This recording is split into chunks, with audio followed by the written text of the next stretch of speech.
মন্দের ভালো ঈদ পার করছে টলিউড।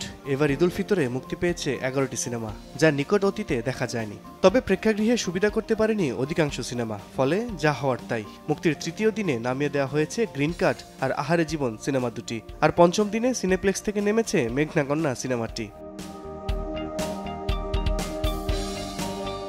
ঈদের দিন থেকে মেঘনা কন্যার দুটি, গ্রিন কার্ডের দুটি এবং আহারে জীবন সিনেমার 3টি করে শো চালিয়ে আসছিল স্টার সিনেপ্লেক্স কর্তৃপক্ষ। দর্শক খরায় সিনেমাগুলোর প্রদর্শনী বন্ধ করে দেওয়া হয়েছে, এমনটাই জানিয়েছে স্টার সিনেপ্লেক্স কর্তৃপক্ষ। জনম জনমের ভালোবাসা তোমার আর আমার। ঈদের সিনেমাগুলোর মধ্যে এগিয়ে শাকিব খান অভিনীত রাজকুমার। সিঙ্গেল স্ক্রিনের পাশাপাশি মাল্টিপ্লেক্সেও দাপট দেখাচ্ছে সিনেমাটি।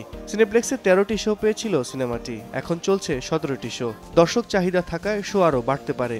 ভালো অবস্থানে আছে শরীফুল রাজ অভিনীত ওমর। দর্শকদের মিশ্র প্রতিক্রিয়া পাওয়া গেছে সিনেমাটি নিয়ে। অন্যদিকে সন্তোষজনক অবস্থানে জিন 2। 1, 2, 3 ঢাকায় জমি জিতে নিন 100% ক্যাশব্যাক সহ 20 কোটি টাকার পুরস্কার। ডর লাগতেছে, কানের উপরে জানো কে। এবার সর্বোচ্চ শো পেয়েছিল দেয়ালের দেশ সিনেমাটি। সিনেপ্লেক্সের 7টি শাখায় 17টি শো পেয়েছিল রাজ বুবলি অভিনীত এই সিনেমাটি, কিন্তু ধরে রাখতে পারেনি। দর্শক চাহিদা না থাকায় কমে যাচ্ছে সিনেমাটির শো। কম শো নিয়ে যাত্রা শুরু করা কাজল রেখা সিনেমাটির গত 2 দিনের রেসপন্স ভালো বলে জানা গেছে। ঈদের চতুর্থ দিন এবং পঞ্চম দিনে এই সিনেমার দর্শক সংখ্যা ছিল উল্লেখ করার মতো।